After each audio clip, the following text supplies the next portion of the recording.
Hello Millwall fans, Paul Eiffel here. It's time for Chat with Chaps.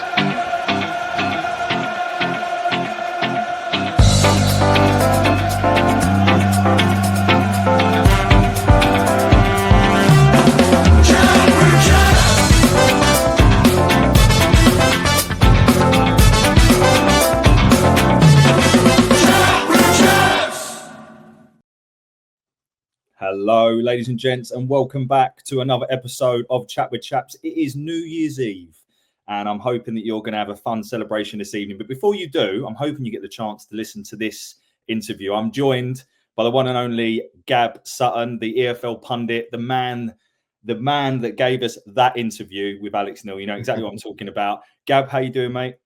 I'm great, thanks, chaps. Thanks so much for having me. I really enjoyed your intro, by the way. That's one of the best I've come across. So certainly smashing it with that. But the mill sound that Millwall fans make kind of gives me a flashback because I've heard it a lot when my team Birmingham have played Millwall. But what our fans used to do was kind of do a kind of zombie impersonation. I don't know if you got that from a lot of opposition fans during your time. Mate, not many. Okay, right. No, it's. I think, look, listen, as Millwall fans, like us or loathe us, I think what we can say is that chant, or whatever you want to call it, that sound is unique. Yeah, you don't hear anything like it across English football, do you? No. I think that's one thing. We're not very imaginative. I can't even say it. You know what I'm trying to say with our songs, but that one is certainly unique. But no, Gab, thank you very much for joining us, and looking forward to getting into this. And let's get in straight away, mate. So for Millwall fans listening to this, I'm sure a lot of them are responsible for your views of that. I mean, it was filmed 9 months ago, and then your views have literally doubled in the last week. Yeah. With, of course, Alex Neil being announced as Millwall head coach on a 3-year deal. Jump straight in.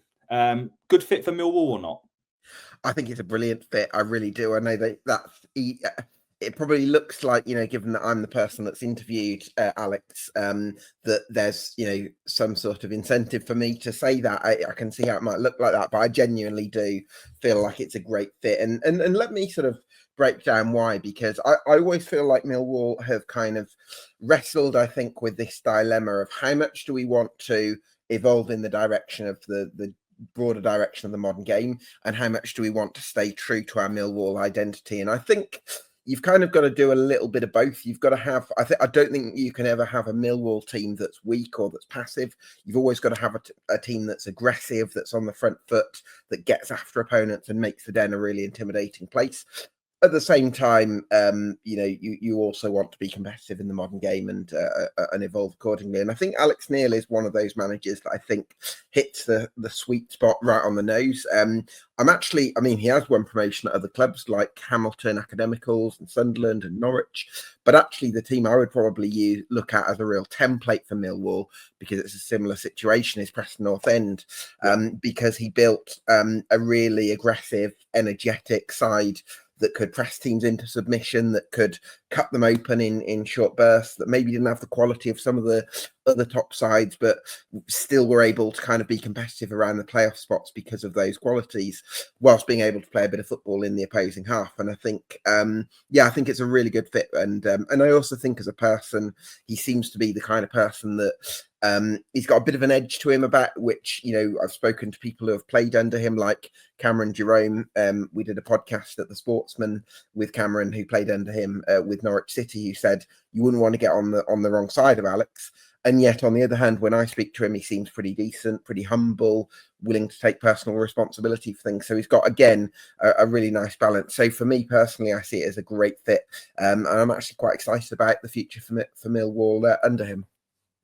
Yeah, I'm glad you said that, Gab, because I really wanted him when we appointed Joe Edwards, because I felt he was a natural evolution from Gary Rowett, actually. Yeah. And I think that for me, he is as Millwall as a non-Millwall person can be. I know that might sound stupid, but in terms of those fundamentals, like you said there, he's very straight talking. He likes hard-working, determined sides that are going to press high and win the ball back. And yes, they might not be the best team. And I really like your Preston example there. One of the other things he did really well at Preston that I would imagine would have appealed to our board during the interview process was he created a lot of saleable assets. And I know in the interview he talked about that. And he also talked about how that was one of the frustrations for him in terms of where Preston didn't quite manage to make the top 6. If it had a little bit more funding, that he felt he could do that. Talk to me about, how you think that is going to be a key role for him at Millwall and how he's had success with that previously.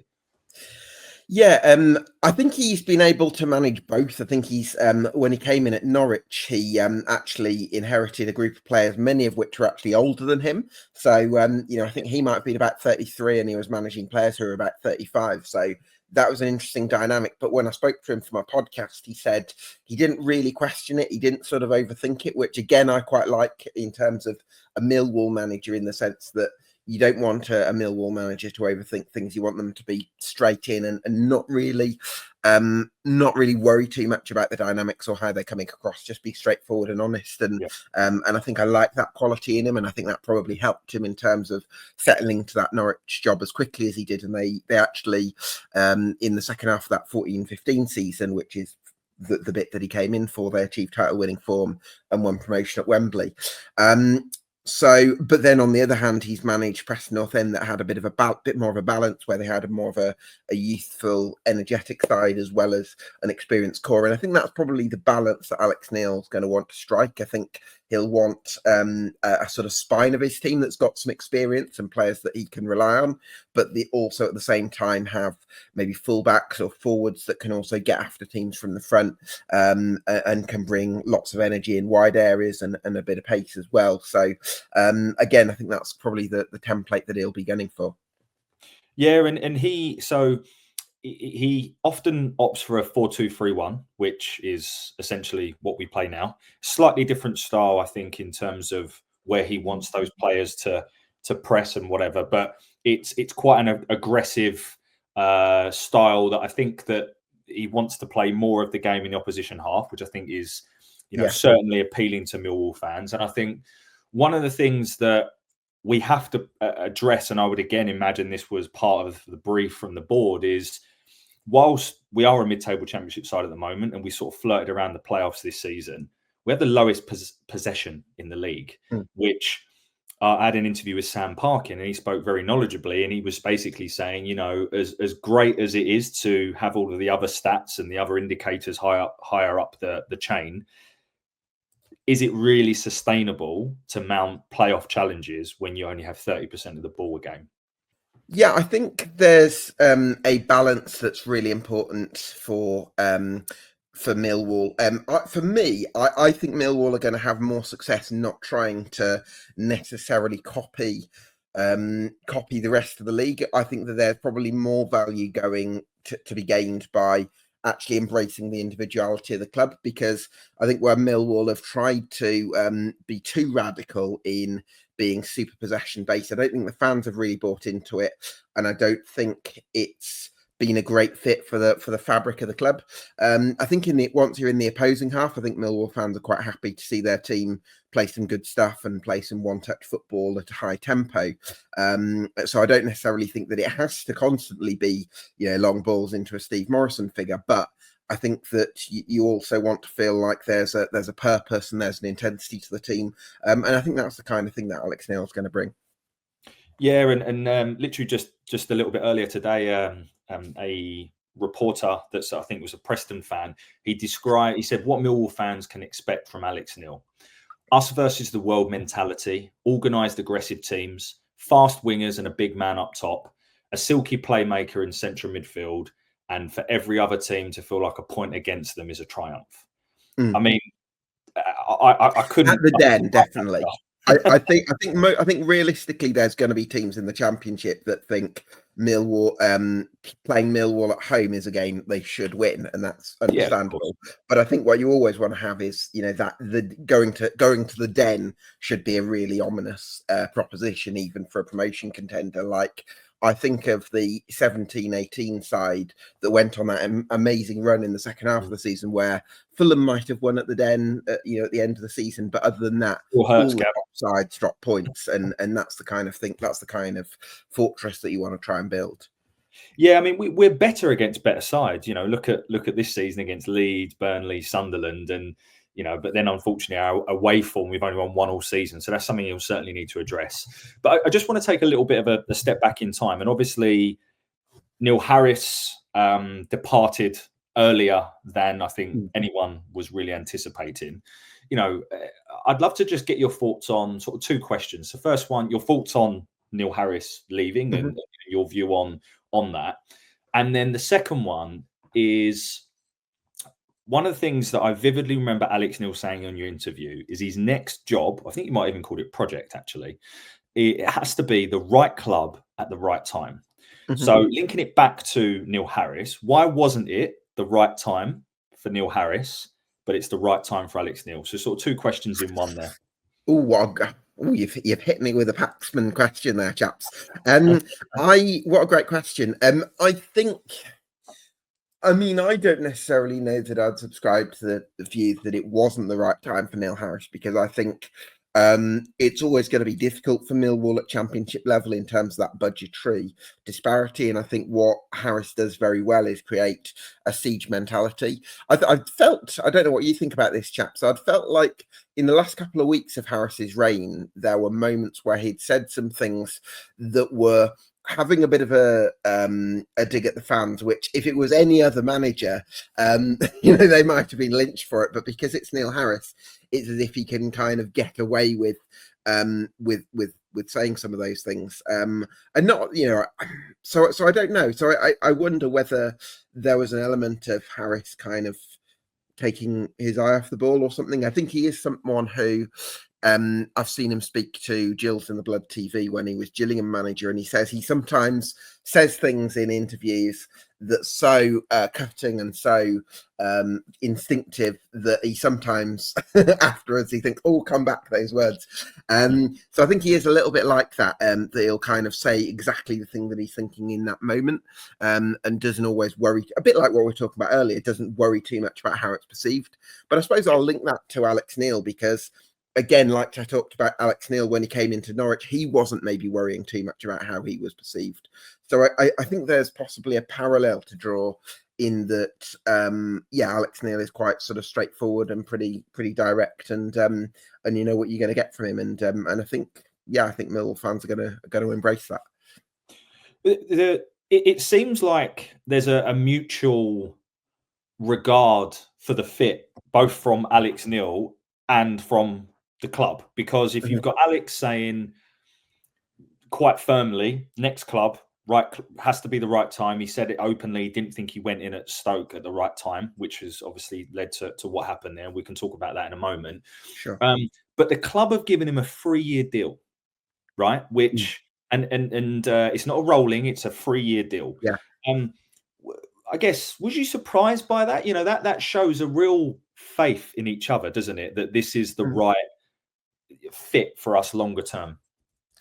Well, it seems to have been a bit of a theme for Millwall this century, and probably beyond that historically, going into a previous era of football, I suppose, that Millwall have had long-serving managers, and that's how you've kind of built your successful eras. So, for instance, who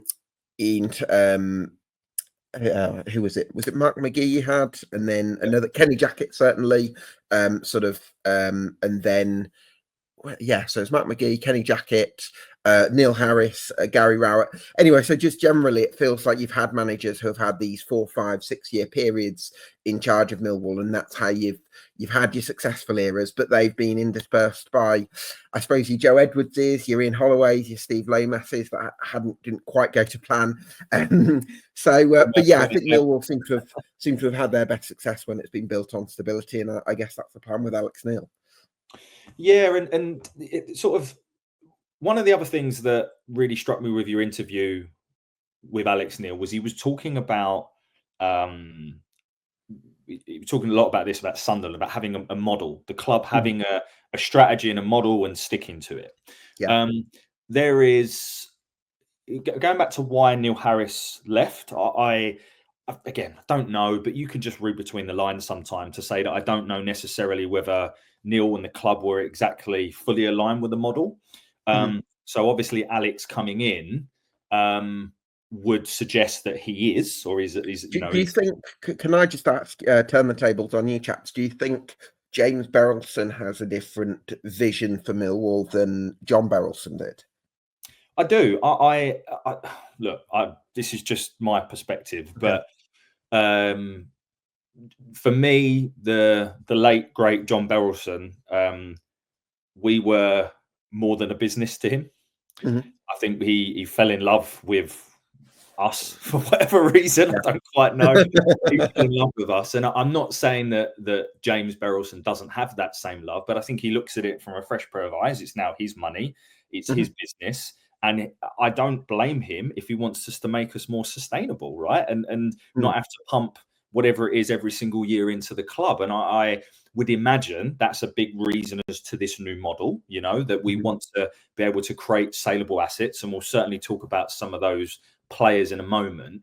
But given the fact that Alex Neil, even at Preston, every single season, I looked at his record and he sold one player for at least 3 million. You know, it was Greg Cunningham. Then I think it was Jordan Hugill. Like, well, do you know what? As well, chaps, he should have sold Ben Pearson and Ben Davis for up to £10 million each. But it was because Preston North End didn't handle the contract situations very well that I don't think they got anything for either of them. They might have left on a free. But in terms of like developing those players, Alex Neil. Ben Davies went to Liverpool, didn't he, Jim? It was such a bizarre. Did, yeah, but I think it was a free transfer or as a nominal fee because he was out of contract or something. Yeah, so I guess the way I look at this is we want to create this new model of being more self-sustainable. Makes perfect sense. We need to be a better selling club. Given some of the comments around, some of the challenges that Alex had at Preston, where they didn't reinvest the money properly, whereas Sunderland, they had a real specific model. Stoke is he talked about the mopping up case and things like that. How do you think that is a fit from what the club now, the model that we are trying to implement, the strategy we're trying to implement, and how Alex Neil fits into that?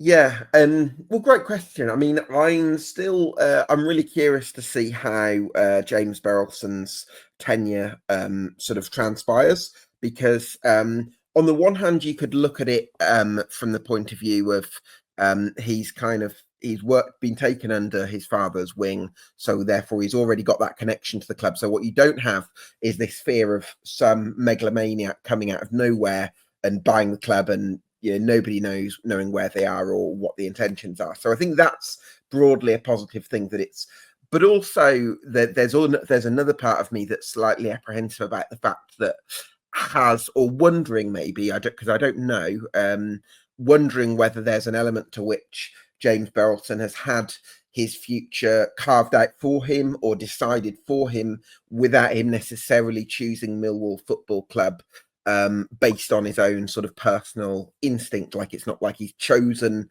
to go down that route because he sort of found it. It's like he's kind of happened to have come into Millwall Football Club because of his father. And that's not necessarily a bad thing, but it makes me wonder.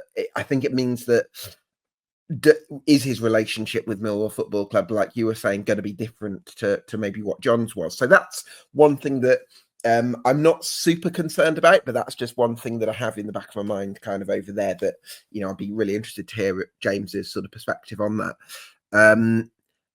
In terms of how Alex Neil fits in, I think he's going to be quite a flexible manager. I mean, he has said that it's got to be the right opportunity, but I think he's somebody who's managed at Norwich City when there was no sporting director figure. I don't think there would have been one at Hamilton Academicals. No. Certainly wasn't at Preston North End.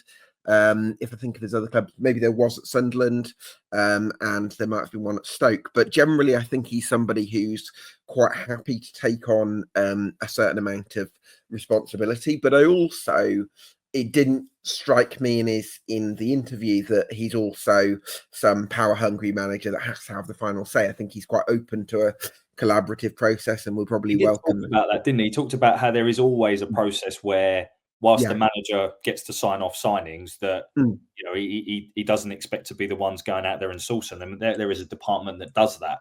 Yeah, Just want to ask a quick question on that basis. So he's our sure. head coach. He's not our manager, Mhm. which again goes back to our model. That's now what we do. We have Steve Gallen in charge in terms of director of football, and then we have the head coach. I've always had this perception that Alex Neil is a manager, right? Yeah, Like he yeah. is, you know, the guy that he's not just the guy that takes the coaching and the training and sets the team up for match day. He wants Mhm. to not because he's power hungry, just his aura and the way that I believe from an Sure. exterior how he's run his clubs previously. Mhm. What's your take on that from your conversations with Alex?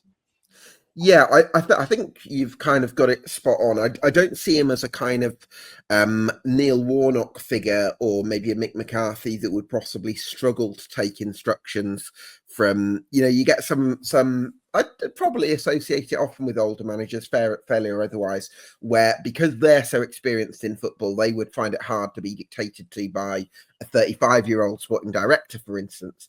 I think Alex Neil is possibly somebody who wouldn't mind working in a collaborative process, but also can take some responsibility for the recruitment process where required and doesn't mind having an input.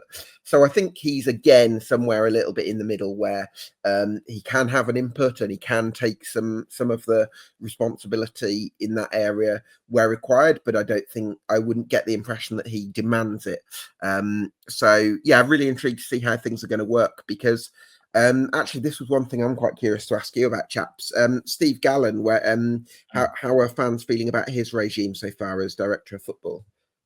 Yeah, I think obviously he's only had one window, and I think based on him being in charge of a lot of the recruitment, it's one of those things that's going to take a little bit more time. I think if I look at the players he's brought in, you judge him based on that. I think, and we should talk about recruitment in terms of January now, but I think Femi Aziz has been a really good signing for us. Yeah. He's really started to hit the ground running. He looks like a really good player at this level now. And again, there's a commonality actually between him and the other player that I think has really been a good signing for us so far in Lucas Jensen, is that they were playing at the top end of League One and they're a little bit older. If you then look at the players like Daniel Kelly, who we signed from Celtic, Mikhailo Ivanovic, who's the centre forward that we spent £2.5 million on, they're not quite ready yet. And neither is Macaulay Langstaff, by the way. So I would say there's mixed results on his signings. I think there is certainly, from a fan perspective, this whole kind of lack of alignment clearly between Harris and certain members of the board. What role does Gallen have to play there? Again, not privy to all of that kind of stuff, but there's certainly something underneath, bubbling under the surface there. But the fact that Alex Neil has chosen to apply for the role and chosen to go for this, to me suggests that he is bought into what Gallen's trying to do, what Berylson's trying to do. And they're clearly bought into what he's going to bring, because they've given them a 3-year deal. So I'm quite optimistic. And the other thing as well, Gab, and some Millwall fans have said, "Oh, Alex Neil, we should be doing better." I really don't think we can. He's got a great CV. He's a good personal fit. And we have never had a manager in charge that's got a promotion from the Championship. Also, can I just come in on we should be doing I'm not even looking at this from a point of view of kind of playing down the Millwall job, just in terms of Alex Neil. I think if you look at Neil Harris, for instance, I don't think. I think I may have spoken to you chaps about this when I was on last time. To appoint a Millwall manager, you've almost got to look at it with a slightly different lens to most other jobs, because we're not the easiest job, are we? Let's be honest. We're not the easiest job, are we? I think it depends. So, for instance, Neil Harris, I think managing Millwall elevates his stock, because I don't think outside Millwall, I don't think Neil Harris's stock objectively as a manager is that high. I think, if he wants to get another job, he probably is looking at League One or maybe even League Two. But because he's such a good fit for Millwall, it elevates his stock. Whereas there's other coaches who may have enormous potential that probably wouldn't be the right fit for Millwall. So again, I think it's about fit. I don't think it's about good manager, bad manager, good job, bad, good vacancy, bad vacancy. I think it's about fit. And for me, I think Alex Neil ticks a lot of boxes. Just out of interest, is there, sorry to put you on the spot, but is there anyone else out there that's out of a job at the minute that you think is realistic for Millwall? So not, I heard sort of fans go, oh, why don't we get Steve Cooper? Never going to happen. But in terms of realistic options, is there anyone else out there that you think could have been a good fit? Yeah, great question. I mean, I think for me, reliable championship managers that have a good track record, and can improve teams on a modest budget, I think they're worth their weight in gold, because, we look at these kind of high potential coaches like a Joe Edwards or even a Wayne Rooney that went to Plymouth Argyle based on his name as a player. I think that clubs like to go for the sort of the glamour name, or the coach that's got amazing potential and could be anything. But actually, sometimes if you've got a manager who can do a 7 out of 10 or an 8 out of 10 job and get a low budgeted club, with, let's say, a bottom 8, bottom 6 budget, and get them consistently in the playoff mix, I think that's a really valuable thing. So I think Alex Neil can do that. I think Gary Rowett can do that, although you've already had him. I think Paul Heckingbottom, who's now doing a good job at Preston, I think can do that. I think these managers who have got that kind of proven record where they've not necessarily always managed the top parachute payment clubs, but can do a really solid job for sort of lower budgeted clubs. I think they're worth their weight in gold. I really do. I do, mate. And I think, I think you hit the nail on the head there. Like, for me, the way I see it is that Gary Rowett came in and progressed us to the point where we were a top half championship side for quite some time. What was it? 8th, 11th, 7th, 8th, something like that, or 9th, 8th, Yeah, the football wasn't great, but he did what was necessary to get the results on the pitch. That's the way I look at his run. I think that's the positive. I think the negative, I've been trying to get Gary on the show for ages, and now he's at Oxford. That's not going to happen. So I can say this. But I think the negative is he recruited, or the club at that time, whoever is responsible, recruited for the here and now.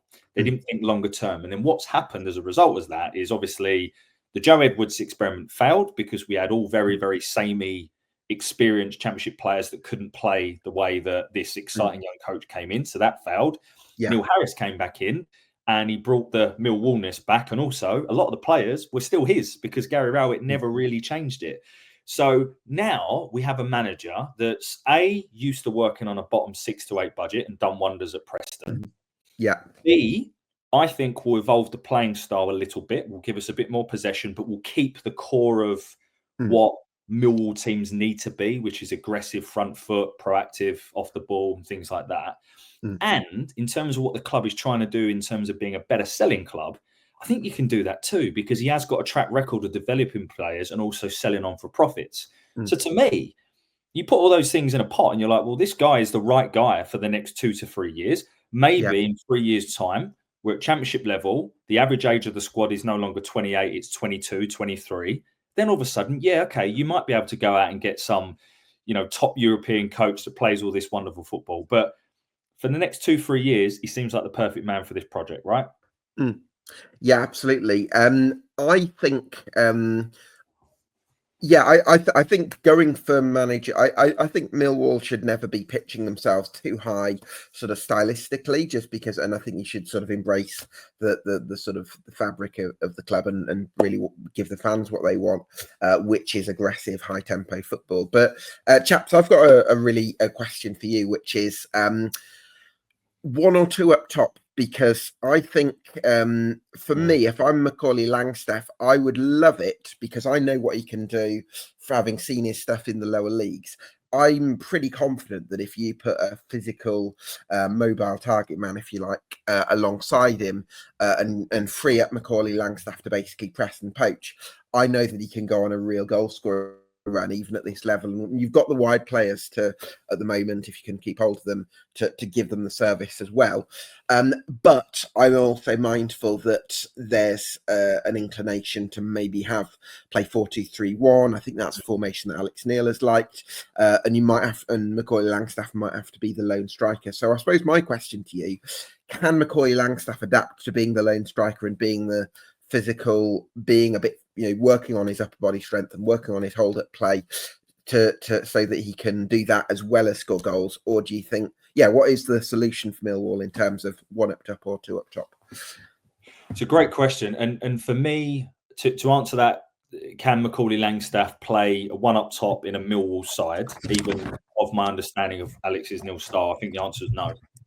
Based on what I've seen. And I don't like to write players off too soon. I think, to your point, in a good system and another championship club that plays 2 up top, that creates more chances, that enables him just to do what he does best, which is to poach, as you said, I think Macaulay Langstaff can play at this level. But in the way that we're playing at the moment, no. My concern is I don't think we have, other than Josh Coburn, that unfortunately for him seems to be injured quite a lot, plus he's not our player. I don't think we have someone who is good enough to play a number 9 on their own. You'd need to recruit one, wouldn't you? So we either need to play 2, to your point, or we recruit one. I think from whatever I've seen with Alex Neil is, yes, he prefers 4-2-3-1, but also he's happy to adapt based on the personnel he's got. So it will be really interesting. I wouldn't read too much into selections tomorrow against Oxford and Sheffield Wednesday, but I think, once he's had 1 or 2 transfer windows, I think it'll be really interesting. Well, there's an interlude, isn't there, chaps? Because after the 4th of January, I think it is, or that weekend, there's a 2-week break from the league, and then you're in the FA Cup. So the following weekend, and then back to the league. So those 2 weeks could be a good opportunity for Alex Neil to have a bit more of a breather in terms of 2 weeks without midweek football and, with clear runs at the games, and that would probably be a good chance for him to get to know the squad. But for me, although I can understand why lots of managers like 4-2-3-1 because of the balance that it gives them, and means you don't get overrun in midfield, especially if you play with 2 classic wingers. There is also part of me that's thinking, if you did play 4-4-2, I know that there could be a goal scoring run in Macaulay Langstaff. I think he's a better finisher actually than Lee Gregory, and he's got a similar work ethic. So in the right circumstances, I do think that he could come good for you, but it's all situational, isn't it? Yeah, and I don't want, some fans have written him off already. I don't want to do that yet. I want to give him a little bit more time. It was weird because to start off with, Harris gave him no minutes. And I'd imagine must be a big shock, right? You're the top scorer in the last few years to then come in and not be given any minutes. So it'd be interesting to see what happens. But let's talk a little bit about January, Gab, because, it's Alex Neil is used to coming in midway through the season. I think he came in midway through the season at both Norwich and Stoke, or was it Sunderland? I can't quite remember. So, he's well versed in that. January, what do you think we need? And look, I'm not saying that the playoffs is realistic for us. Alex Neil very diplomatically said he doesn't want to put a limit on aspirations, and that's great. That's what all fans want to hear. But what do you think we need to add in January?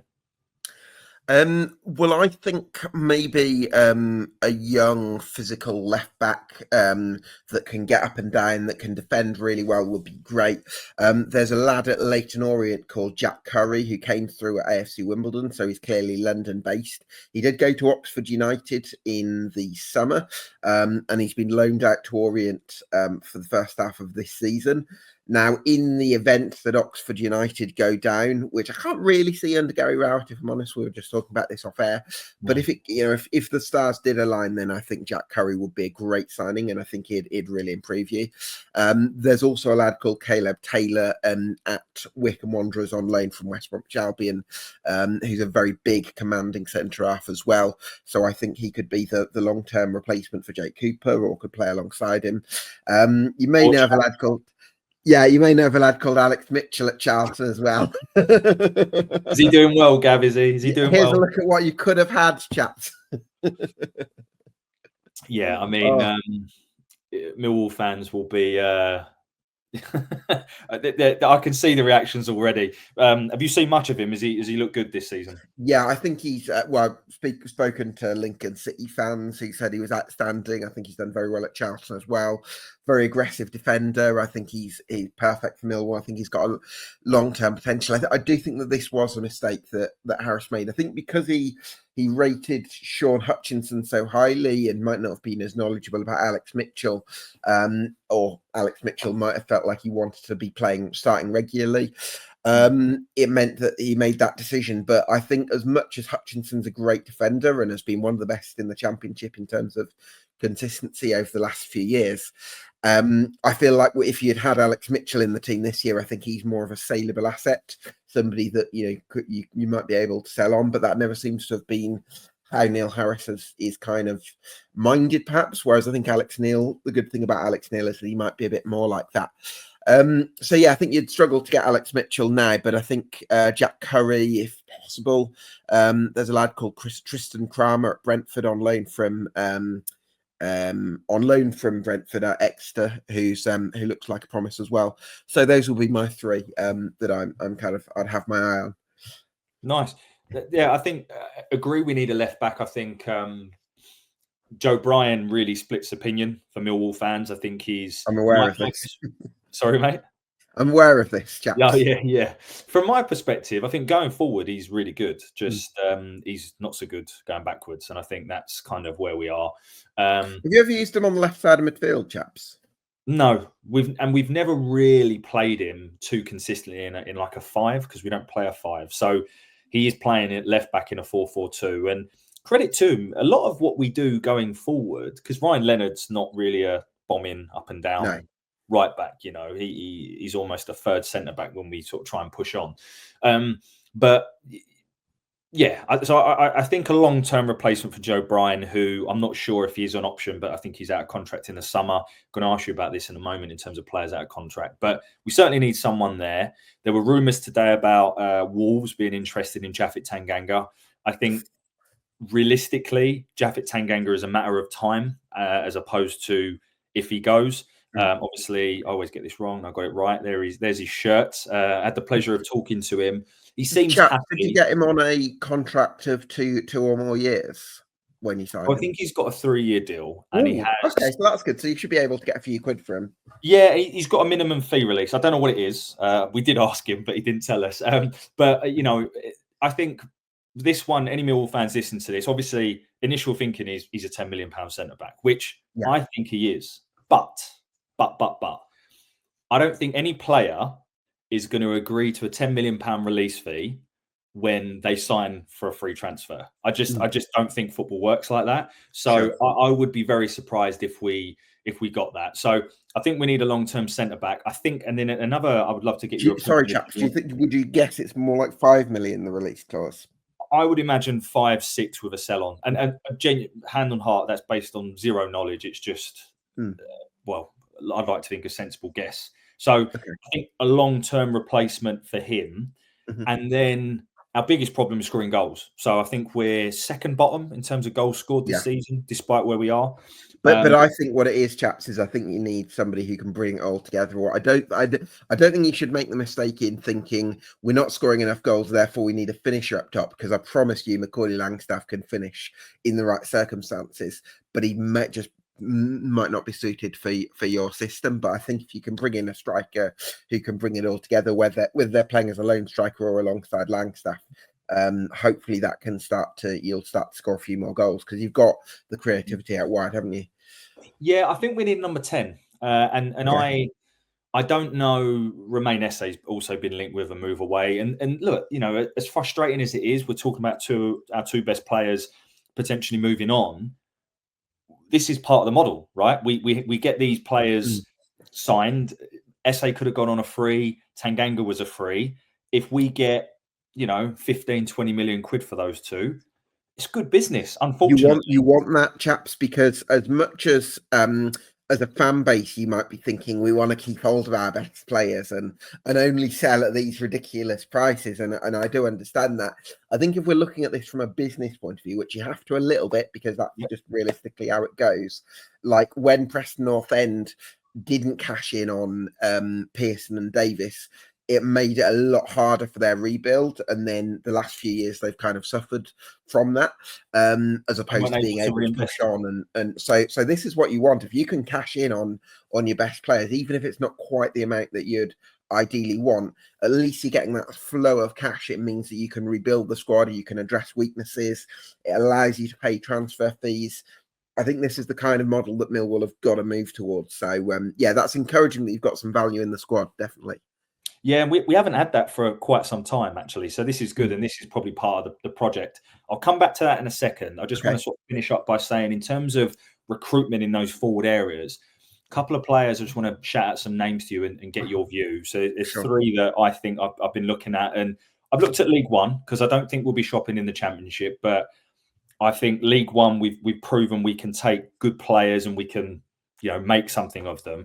So the three names I've got is obviously Poku at Peterborough, Asgard at Wigan, and Miles Leaburn at Charlton. I like all three of those. Have any of those stood out to you? I know you watch a lot of League One at the moment. Yeah, well, with Leaburn, it's interesting because he's been recognised as a big talent for a while because I think his father played for Charlton as well. Yep. But he's also had a difficult time of things in the last couple of years with injuries, which is why maybe his value might not be as high, or he's not at an advanced stage of his career as he might otherwise be if he'd been able to stay injury free. But yeah, I suppose there's a logistical advantage for him in that he wouldn't have to relocate to go to Millwall, would he? So there's that possibility. But whether Charlton do have a few strikers, to be fair. I mean, the one I really like actually is Daniel Carney, who's might only be 20 or 21. I've seen him. I think he's a very quick centre forward, but another one he probably might struggle to play on his own up top because Charlton. Smith at Reading as well, Gab. Sorry, say that again. Smith at Reading, Sam Smith at Reading. Yeah, Sam Smith. He's somebody who's had a few years around the lower leagues, really hit a lot of goals last season, so he could be an option as well. I think he can play wide as well as up top. So, yeah, so a bit like Duncan Watmore in the sense that he's versatile and can play lots of different positions. And Poku, he's put up some really impressive numbers for 2 seasons running now. From what I have seen, I would say he's been the best player in League One from a forward perspective. You might have a different view, being a Birmingham fan. But from my perspective, he has been injured till March, unfortunately. Do you, assuming that Romain Esse is to leave us in the January transfer window, could he be a good replacement? And do you buy him knowing that he's really not going to affect the team probably until next season?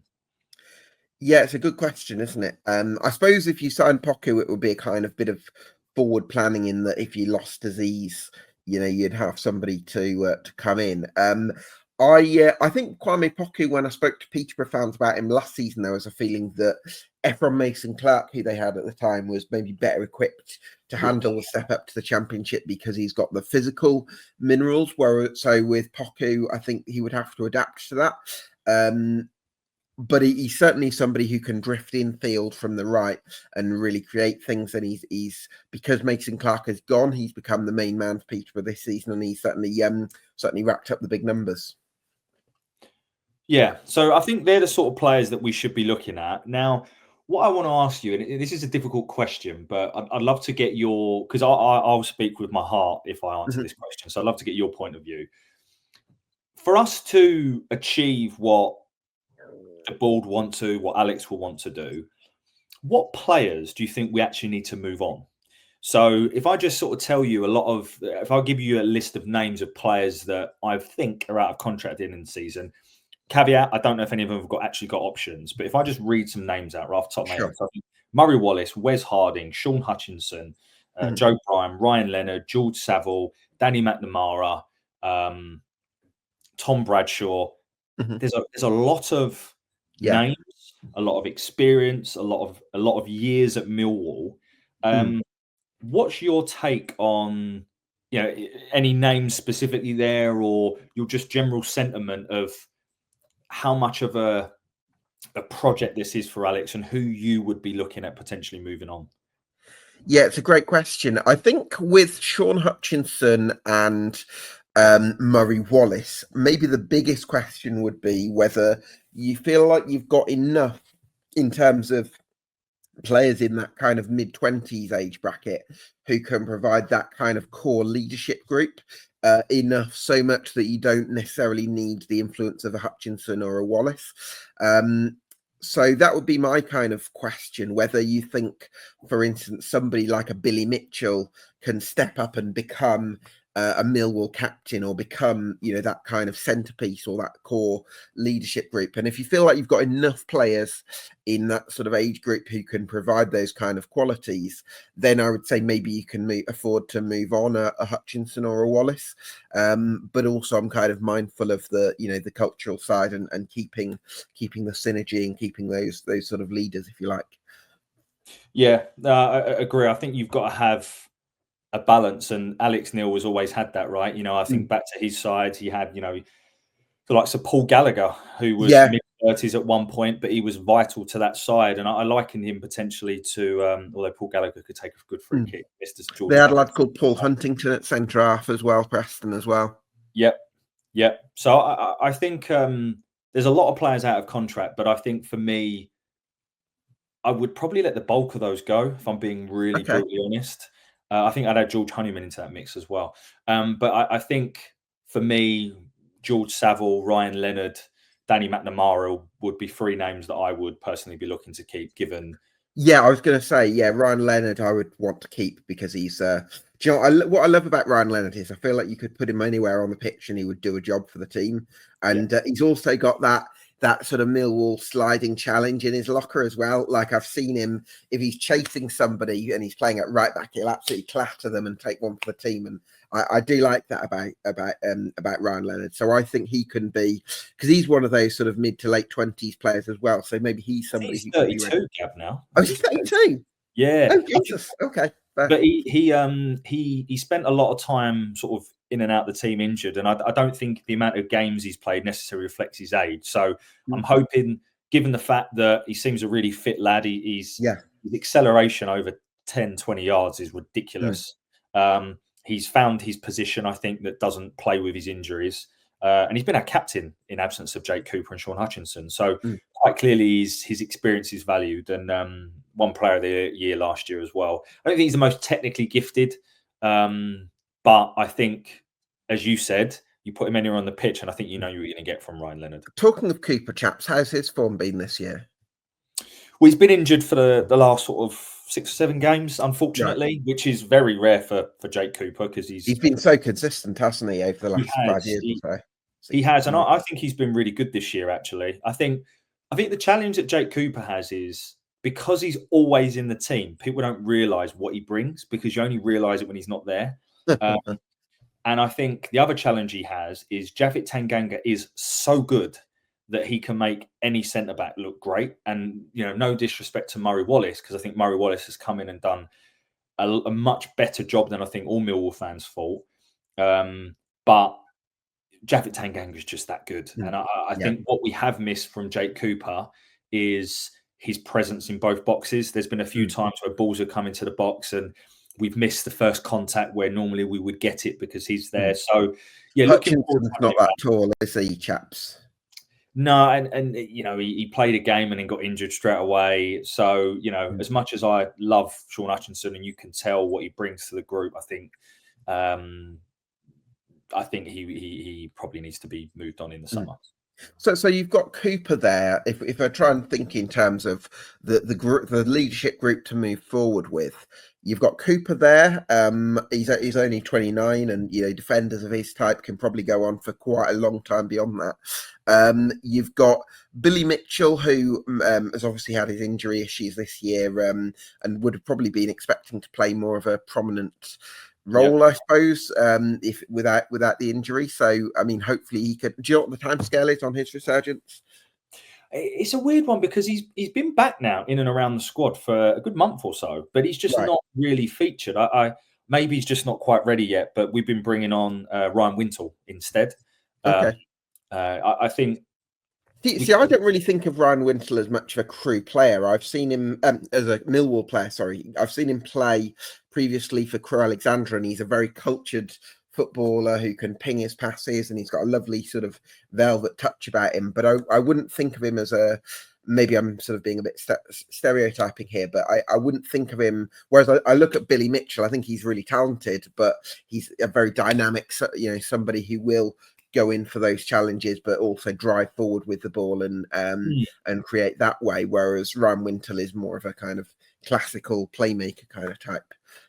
Yeah, I think Ryan Wintle's an odd one in the sense that, I mean, he's been talked about going back, but to be fair to him, when he has played, he has really put in a shift. So he has done that dirty work, which surprised me. But it'd be interesting to see if he sticks around after January. If he doesn't, then I think we need another central midfielder because we're just short on bodies. And as much as I love George Saville, I think you can tell he's played too many minutes this season. You're not going to try and strive to be a playoff team in the Championship with George Saville in midfield these days, are you?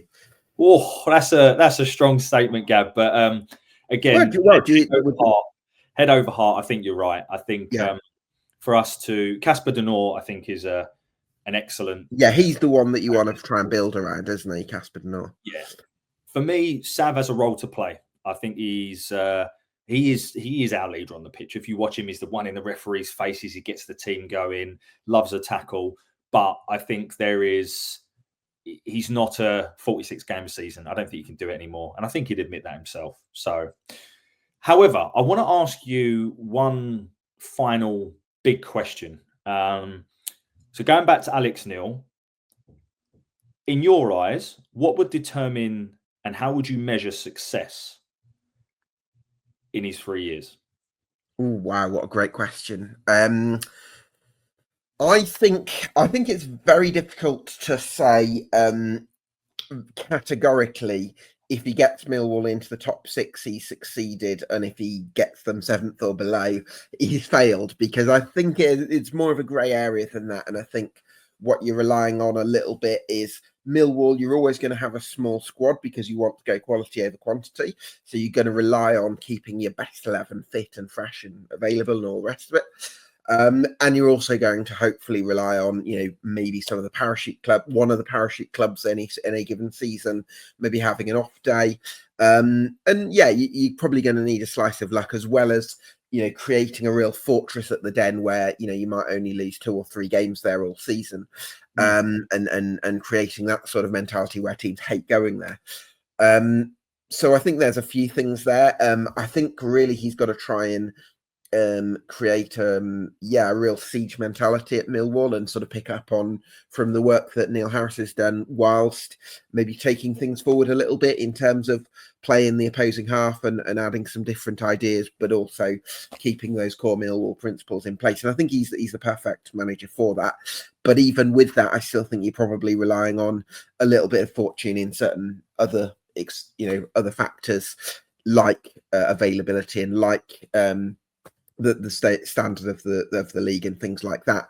That's just going to be the way it is. But I think he's the right manager to take Millwall forward, and hopefully he can get you into the top 6 in the next in one of those 3. I mean, is it a 3.5-year deal? That's the other thing, rather than a. That's a really good question. I don't know, actually. I don't know. If it was a 3-year deal, it might. Yeah, whether it was until the summer of 2027 or whether it was the summer of 2028, I don't know. Really one thing to find out, but I'll look somebody in the comments can help us out, but I don't know. Yeah. I mean, I agree with you, mate, on your assessment there. I think the other thing as well for me is this season is just about, I think, more maintaining our championship status, finishing sort of mid-table. I know you had us down for 19th, by the way. What do you think that was a fair prediction, or do you think that was a little bit? I had us 16th, I think, so okay. I wasn't far off. I'm quite my friends say I'm very negative and pessimistic, but I would like to say I'm more of a realist. But I still maintain we'll be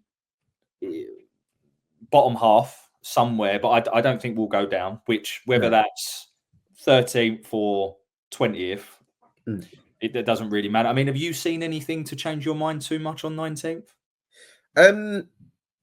Possibly a few places higher. I do like the appointment, and I see that going well. So maybe a bit higher than that. I think really, if we scale it back from the target over the next 3 years to the target for the rest of the season, chaps, I guess the challenge for Alex Neil is going to be to try and find a formula or get to a situation where you feel like Millwall are only 2 or 3 players away from cracking the playoffs. And then hopefully, using the money for a Tanganga or Remain SA to sort of strengthen those areas. That feels to me like the target for Millwall, because I think if you've got a stable squad and the right sort of foundations and the right synergy of the team to move forward with, then that's a real positive, because what you don't want to do is be relying too much on next summer, because you'll be limited in how much you're able to do. So finding a formula now, I think, is going to be really important. Yeah, and I think for January, it's going to be around, given the amount of players out of contract in the summer, it's just about how do we get through the rest of I'm speculating, but how do we just get through the rest of the season, finishing around mid-table, not rocking the boat too much, but just keeping us where we need to be. That's my assumption. And then the summer, it's really interesting, because if we assume, so we've already sold Fleming, for I think around 7 million that we're going to get for him. If we assume that both Remain SA and Javit Tanganga will go between now and the summer, when you put all that money into a pot, we could have between 20 and 25 million, right? Which I wouldn't expect all of that to be reinvested. So let's say 50% of it, right? Let's just say 10, 12 million, which is the biggest transfer budget we've ever had, right? And that then, for me, enables Alex Neil, in partnership with Steve Gallen and his recruitment team, to come in and almost not start from scratch, but start the project off, right? Because you've got funds, you can go out and you can bring in your players. And there's also £2 million per Millwall is a lot of money. And if you use it wisely, you can get some good value for £2 million. Yeah, I mean, well, so if we're signing 5 players at 2 million, right? All of a sudden, I cast my mind back to Emil Rees that Alex Neil signed for Preston. I think he was signing for just over $1 million. That's really good value, players like that. But it will be really interesting. I think we have missed Ian Fleming this season. I don't know if you've seen much of us or seen much of Ian Fleming, but I think we have missed him. But as much as it pains me to say that, we will potentially by summer have lost Fleming, SA, Tanganga, to know that we could have 10 million plus to invest in a new era for Millwall is quite exciting, right? Yeah, definitely. I'm intrigued to see what happens with George Honeyman, though, because the way I look at it, chaps, I just wonder, Honeyman offers a lot in terms of from a pressing point of view, from what I can see, because he's a very energetic player. He'll get after opponents. And I just wonder if there's something systematic about having a number 10 that does that kind of role, that you maybe don't look to too much for the creative or in possession stuff, and you rely more on your wingers, because you've got 2 very good wingers in Remain SA and Femi Aziz. So maybe there's a dynamic there where if you have the right centre forward who can bring everything together, it's going to be less about the quality of the number 10 you've got, because you've also got wingers that can create at a high rate. It's funny because in our last podcast, we did a massive debate on George Honeyman, because I would say 80% of Millwall fans don't see what George Honeyman brings to the team. I do, if I'm honest. I see the value he does in terms of the pressing and the energy that he brings and things like that. And I think we certainly look more structured and organised. Chaps, if we just explore that I want to hear the rest of what you have to say, but if we just explore that, if you're a lone striker and you've got your wingers really far out wide, and your number 10 is very enigmatic and doesn't really press much, that's a lot of pressure on your lone striker to lead the press. Whereas if you've got number 10 like George Honeyman, who's constantly getting after the defence as well, almost like you're pressing with a front 2, then that means that the striker, it's not just down to the striker. So, I mean, yes, if you can find a number 10 that can create a little bit better than George Honeyman does whilst producing the same amount of work, then that's great. But I don't think you can underestimate the importance of that side of the game. I completely agree, Gab. And I think you've hit the nail on the head that for me, you had Fleming, who was all about numbers and would take shots on from anywhere. We saw it with his goal in the week that he scored. I think it was against Sheffield United where he took the free kick. It was terrible and he just smacked it and it went in. You know, just having that audacity to try and shoot from anywhere. He was very much, I'm going to shoot, I'm the man kind of thing. Whereas on the other end, but his pressing wasn't great. Whereas George Honeyman, I think technically is probably League One at best. And that's just me being really honest. But in terms of his tenacity and work rate, I don't think you'll get many better defensive forwards in the league. I think for me, it's about finding someone that's in the middle of the two. And I think that's probably where one of our priority recruitment positions is going to be for January or the summer. Yeah, hopefully you can find that. And then also maybe that centre forward that can bring it all together. Which I think is Josh Coburn. It's just a shame that he's been the whole time. I've really liked what I've seen in the limited. You could get him permanently, chaps. I mean, if Middlesbrough continues to do well, Michael Carrick remains, Latty Lat doesn't go. They've got two strikers there, haven't they? With Tommy Conway. Josh Coburn doesn't really fit the mould. The only problem is if Latty Lat goes, which I know there's a lot of Premier League clubs after him, they do have a recall clause. He is a Middlesbrough boy. I don't know. It's one of them things you want him to do well, but at the same time, the more you do, it probably adds more money to his value. And I think they wanted between 3 and 4 million from him in the summer, which is why we loaned him. But we shall see. Gab, one final question for you. Is there anything that you discussed with Alex in the interview that we haven't touched on today that you'd like to just bring up as sort of final words? Yeah, what a great question. I think I'm just really intrigued to see what sort of impact he can have on the club, because I suppose one thing I found is I would have liked to have seen his opening interview or press conference, but it seems like because the Millwall official club seem to be quite restrictive about who can watch club content. It's free. I'll have to have a look, because you're right, they usually are, but I don't know if this one's free or not. But sorry. Yeah, I would like to see that if it's possible. Yeah, you should, mate. He one of the things that he didn't do, which I personally don't mind, and it's not been brought up anywhere on social, so clearly fans don't, is every manager that we've hired, for I can remember, they've always talked about how Millwall's a unique club and it's special and it's different, and like the fans. And Alex Neil didn't. Alex Neil stayed true to his persona. He was very calm, down to earth, straight talking. Didn't bring up that Millwall's a unique place and all this kind of thing, which obviously every fan wants to hear in some ways. But he was like, no, look, I think I can come in. He was quietly confident, which I quite liked, actually. He's not arrogant, but he's not, he's not. What's the word? I think he recognises his abilities, and I don't mind that. Yeah, I think so too. Yeah, definitely. Look, I'm really excited to see what Millwall can do under Alex Neil, and hopefully you can continue to defy the odds. Let's hope so, mate. Let's hope so, and I'm sure. Well, let's see, but I'm sure we'll be meeting your side in the Championship next season if the stars align. Yeah. So, yeah, I'm sure that'll be a very friendly encounter, chaps. Always, mate. Always. We'll have to grab a beer, mate. But thank you very much, Gab, for coming on. Really, really appreciate it. We will link to your interview with Alex for those Millwall fans that haven't yet seen it. I think most of them probably have. But just before we close out, how can Millwall fans find you?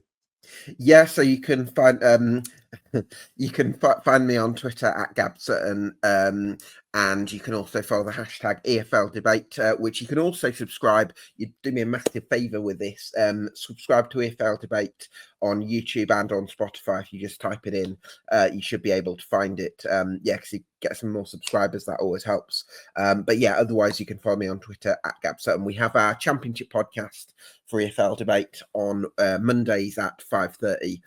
So that's something to hopefully look forward to.